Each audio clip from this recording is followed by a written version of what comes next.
더마카와 함께 시선 집중의 문을 열겠습니다. 어서 오세요. 네, 안녕하세요. 더마카입니다. 김창면 님이 오늘도 태양이 나를 부릅니다. 이렇게 인사를 올려주셨는데 아침부터 햇살이 조금 따가운 것 같습니다. 더위가 너무 일찍 왔어요.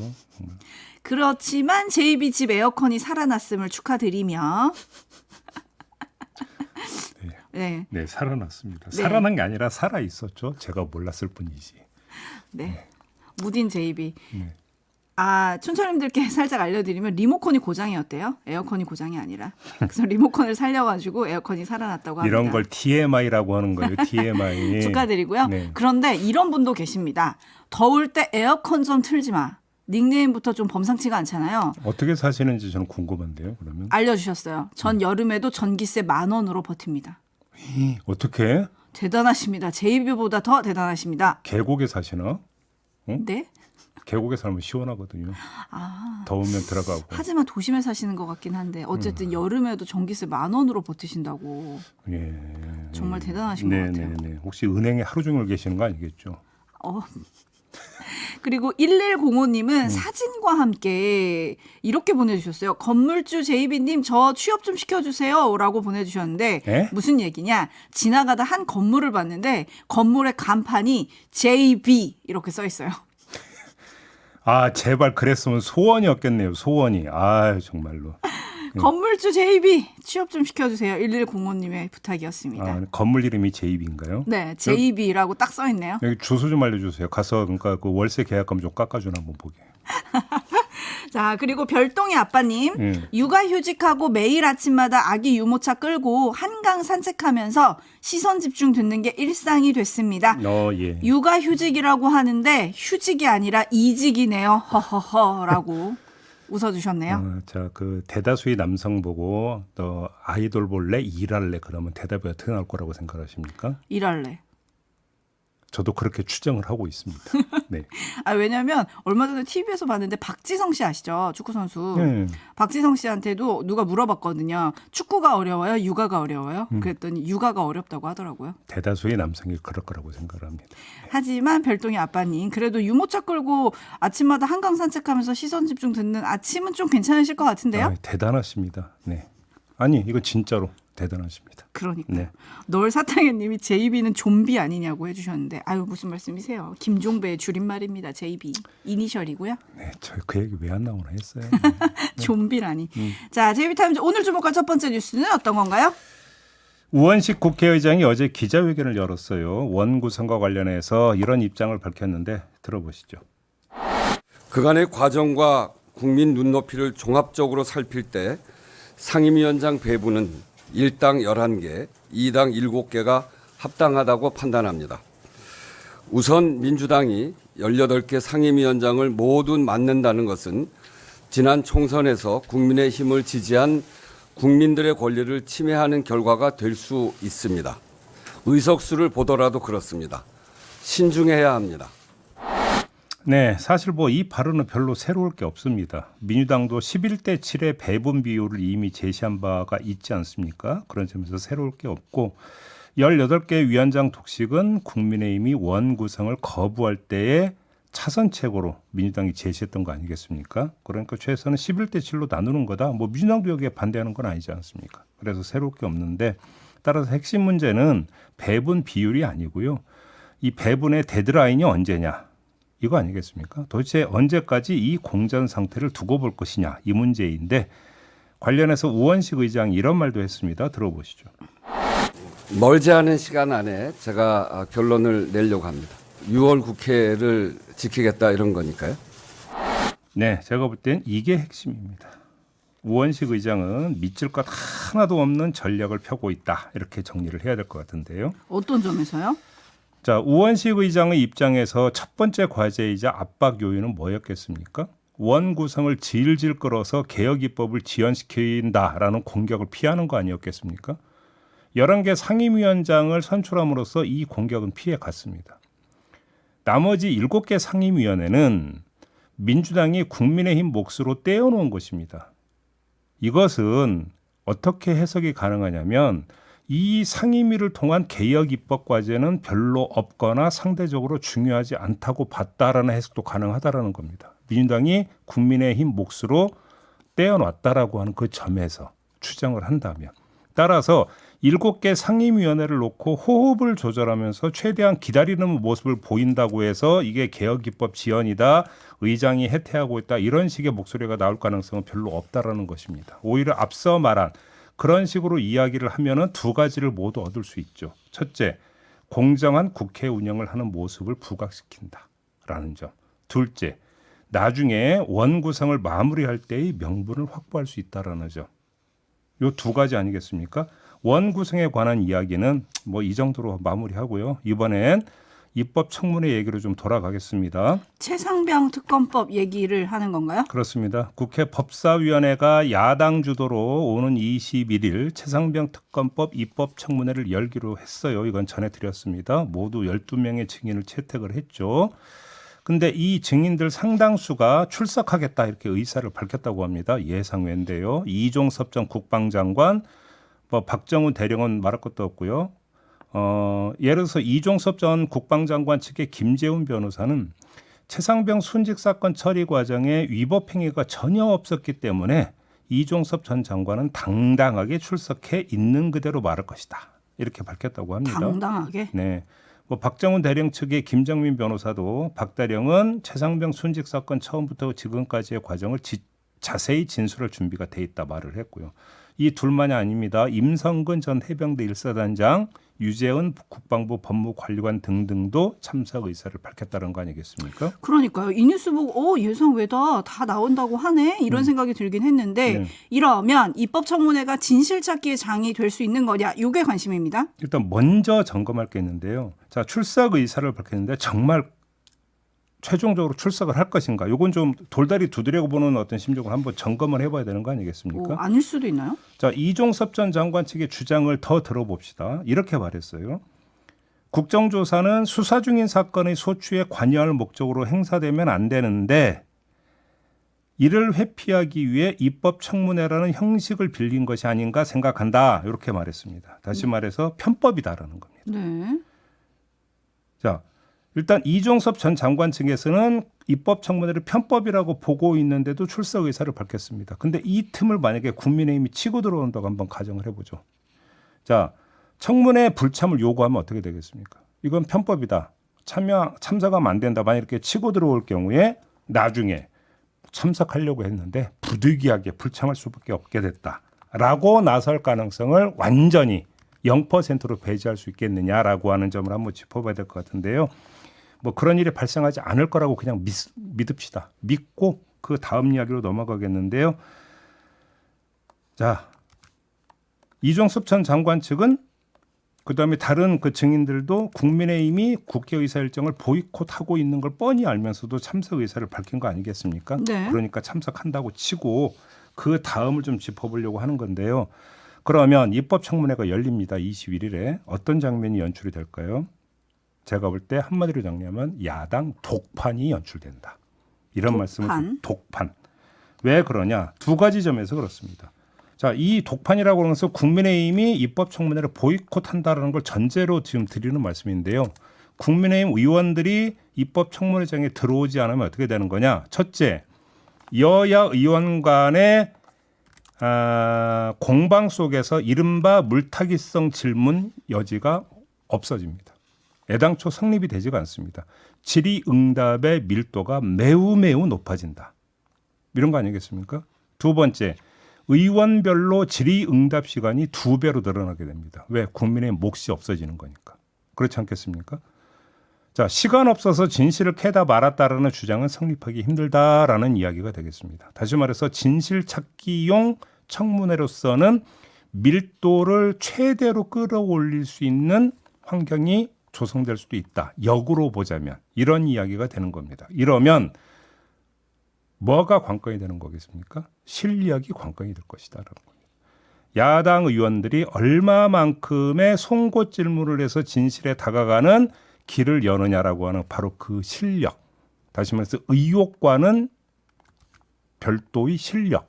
이 실력 발휘를 할 수 있는지 이걸 지켜봐야 된다. 이게 관전 포인트가 될 것이다. 이런 말씀을 드리겠습니다. 네, YB님이 청문회에서 그럼 대질 신문이 이뤄질 수도 있겠네요.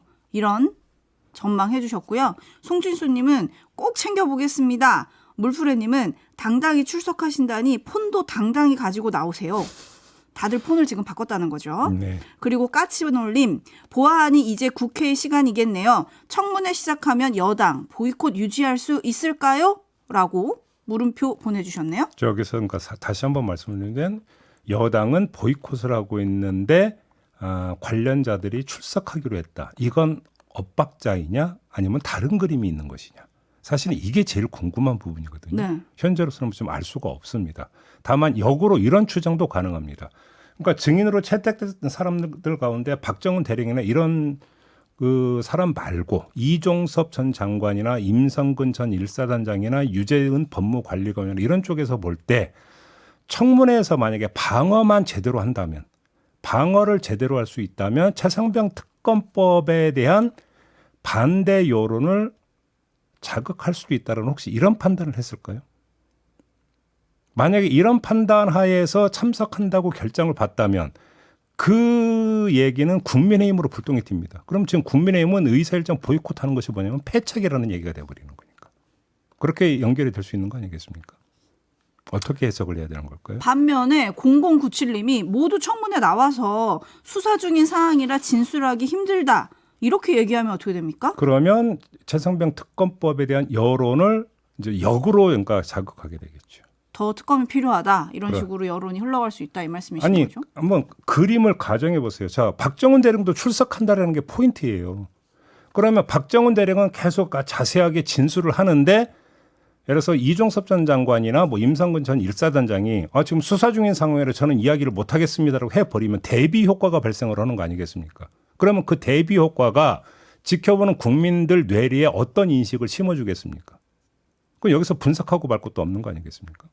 그건 만약에 그런 전략으로 참석을 결정을 했다면 제가 볼 때는 그건 뭔가 판단 미스다. 저는 그렇게 생각합니다.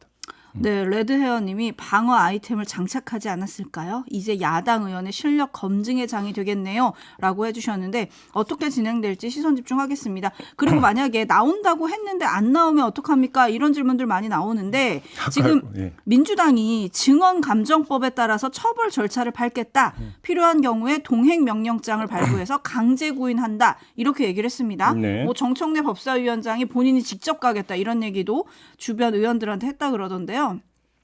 그렇기 때문에 주요 증인들 나간다고 해놓고 안 나오면 또 언론의 스포트라이트를 받게 되지 않겠습니까? 그렇게 되겠죠. 그렇죠. 네. 근데 여당에서는 민주당식 인민재판이며 입법 폭력이다. 좌판을 뒤엎는 동네 깡패의 모습을 연상시킨다. 이런 얘기가 나왔어요. 그러니까 바로 그 이야기가 민주당에 대한 어떤 이른바 규탄을 넘어서 증인들에 대해서 그래서 참석을 하지 말라고 종용하는 목소리로 연결이 될 거냐 말 거냐. 아까 제가 말씀을 드린 게 그거거든요. 이걸 좀 마지막까지 지켜봐야 된다. 이 말씀입니다. 21일이죠. 네. 입법청문회가 예. 시선 집중하겠습니다. JB타임즈 다음 주목할 뉴스는 어떤 건가요? 국민의힘이 전당대회 일정을 확정을 했어요. 전당대회 날짜는 7월 23일로 정해졌고 이에 따라서 후보 등록은 이달 24일, 25일 이틀간 받기로 했습니다. 일정이 이렇게 확정됨에 따라 후보 등록까지의 일주일은 아마도 눈치 싸움의 시간, 합종연행의 시간이 될 가능성이 높다고 봐야 되겠죠. 벌써 요인이 발생하고 있는데요. 안철수 의원은 전당대회 불출마를 선언을 했고요. 그 누구를 지지하지는 않을 거다 이렇게 말을 했습니다. 하지만 역시 관심사는 한동훈 전 비대위원장인 것 같은데요. 그렇죠. 뭐 어대한 이런 얘기가 나오고 있으니까요. 자, 근데 엄밀하게 말하면 한동훈 전 비대위원장이 관심의 인물이 아니라 친윤이 한동훈 전 위원장을 어떻게 대할 것인가가 관심사다. 이렇게 봐야 되는 거 아닐까요? JB 일관되게 이 부분을 지금 짚어주고 있어요. 그렇습니다. 관련해서 이철규 의원이 어제 KBS의 인터뷰에서 했던 말이 있습니다. 들어보시죠. 우리 당에서 우리 윤석열 대통령과 제일 가까우신 분이 맞죠. 네. 제일 오랫동안 함께 해왔고요. 네. 또 그다음에 제일로 큰 수혜를 받으신 분이 맞고요. 사실 이 검찰의 중간 간부에 불과한 사람을 발탁을 해서 법무부 장관, 또 법무부 장관 전권을 주다시피 했고요. 네, 이 말만 한 게 아닙니다. 또 이런 말도 했는데요. 마저 들어보시죠. 전통적 우리 당 지지자들이 볼 때 우리와 함께 가치를 공유하는 사람이 아니더라고 하는 사람들이 한동훈 전 비대위원장 주변을 에워싸고 영향을 미친다라는 생각을 갖게 되니까 우려하시는 거죠. 자, 지금 두 마디를 들었는데요. 이 두 마디를 어떻게 들어야 할까요? 두 가지 버전의 해석이 있습니다. 우선 한동훈은 배은망덕하고 정체성이 모호하니까 안 된다 라는 메시지로 읽는 해석법이 있습니다. 하지만 두 번째 버전의 해석도 있습니다. 결초보온하고 주변에 친윤을 두면 한번 생각해 볼게 라는 메시지를 던진 것으로도 해석해 볼 수 있는 거 아니겠습니까? 이전에도 제가 이 자리에서 말씀을 드린 바가 있습니다. 친윤이 한동훈 비대위원장이 대표가 되는 걸 막기 힘들다라고 본다면 최고위원으로 그를 애워쌀 수도 있다. 이런 말씀을 드린 바가 있었는데 자, 과연 그 전략을 펼지를 한번 좀 봐야 되는 거고요. 그런데 자, 두 번째 버전의 해석을 한번 가보죠. 이런다고 해서 한동훈 전 위원장이 이걸 받을까라고 하는데 물음표를 찍어야 되는 거 아니겠습니까? 글쎄요, 안 받을 것 같으니까 이런 얘기가 나오는 게 아닌가라는 생각이 좀 들고요. 네. 친윤계가 한동훈 대항마를 찾고 있다. 뭐 이런 분석 기사도 있긴 있더라고요. 그러니까 이제 그게 누구냐, 그다음에 대항마를 찾는 건 좋은데 그 대항마가 정말로 한동훈 전 위원장을 누르는 대항마냐 아니면 페이스메이커 수준에 멈추는 대항마냐 이거에 따라서 얘기가 완전히 달라지는 거 아니겠습니까? 그러니까요. 나라사랑님이 이번에도 꼴등이 1등을 하는 이변이 생기는 걸까요? 라고 좀 꼬집어 주셨는데 네. 어떻게 될지 궁금합니다. 민주당 소식도 있죠? 네, 어제 중앙위원회를 열어서 당헌당규 개정안을 의결을 했습니다. 당권 대권 분리에 예외를 두는 방안 등이 통과가 된 건데요. 옳고 그름을 떠나서 자, 이로써 8월 전당대회를 위한 사전 정리 작업이 끝났다 이렇게 봐야 될 것 같습니다. 따라서 민주당도 전당대회 국면으로 이제 조만간 전환을 할 텐데 아마도 국민의힘과는 시간차가 좀 있을 겁니다. 국민의힘처럼 후보 등록으로부터 전당대회까지 한 달 정도의 시간을 잡는다고 가정을 하면 그 시발 시점은 아마도 7월 중순이 되겠죠. 8월 중순으로 지금 예정이 되어 있으니까 민주당 전당대회는. 근데 이게 딱 맞물려 들어가는 게 뭐냐. 7월 중순이라고 하는 게 이때까지 이른바 개혁 입법을 마무리한다. 그리고 전당대회 국면으로 넘어간다. 아마 이런 계획표를 짜고 있지 않을까 싶은 생각을 좀 합니다. 그럼 어떻게 전개가 되는 겁니까? 국민의힘과는 정반대 양상을 보일 가능성이 높다고 보는데요. 국민의힘이 지금 내부 역학관계가 전당대회 결과를 규정을 한다. 이렇게 봐야 되지 않겠습니까? 그래서 제가 조금 전에도 친윤이 어떻게 움직이느냐 이게 중요 관심사다 이런 말씀을 드린 것도 결국은 내부 요인이 전대 결과를 좌우할 것이다. 이런 이야기가 되는 건데 반면에 민주당은 내부 요인이랄 게 거의 없다고 봐야 되지 않겠습니까? 총선 공천, 총선 결과를 거치면서 민주당은 내부 정리가 어느 정도 이루어졌다고 봐야 될 것 같고요. 따라서 외부 환경이 전당대회 결과를 틀지을 가능성이 높다 이렇게 봐야 될 것 같은데 자, 이는 이재명 대표가 연임에 도전한다는 것을 전제로 하는 이야기인데요. 자, 연임 도전의 정당성 그리고 사법 리스크가 아마 외부 환경으로 작동을 하면서 이걸 키우느냐 마느냐라고 하는 부분들이 결국은 전당대회의 틀을 짤 것이다라고 하는 건데 결국은 무슨 이야기겠습니까? 자, 반대 진영인 보수층과 언론에서 자, 이걸 어떻게 활용하면서 키울 것이냐. 이게 전당대회 국면에서 그 환경을 조성하는 요인이 될 것이다. 그게 전당대회 결과에 영향을 미칠지 안 미칠지와는 별개로 이런 말씀을 드리는 겁니다.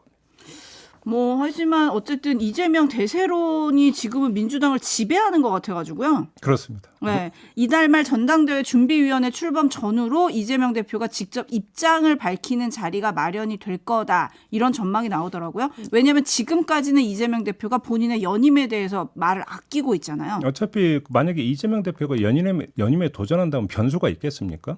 결과는 이미 예정되어 있는 거나 마찬가지라고 봐야 되는 거 아니겠습니까? 그래서 제가 지금 외부 환경을 말씀을 드린 것은 거기에 얼마나 김을 빼느냐. 아마 이쪽으로 집중을 할 것이다. 이런 말씀을 드리는 겁니다. 네. 하여튼 이재명 대표가 언제 어떻게 입장을 밝힐지 이것도 시선 집중하겠습니다. 마무리해야 되는 시간인데요. 1083님이 문자를 주셨어요. 계룡산에서 깻잎 따며 매일 잘 듣는 76세 테스 형입니다. 세상이 너무 어지럽습니다. 예. 좀 편안해지면 좋겠습니다. 네. 깻잎에 삼겹살 사 먹으면 맛있는데. 넘어가겠습니다. 네. 왜 이런 뉴스만 골랐냐는 타박은 아니시겠죠? 더마카 수고하셨어요. 고맙습니다.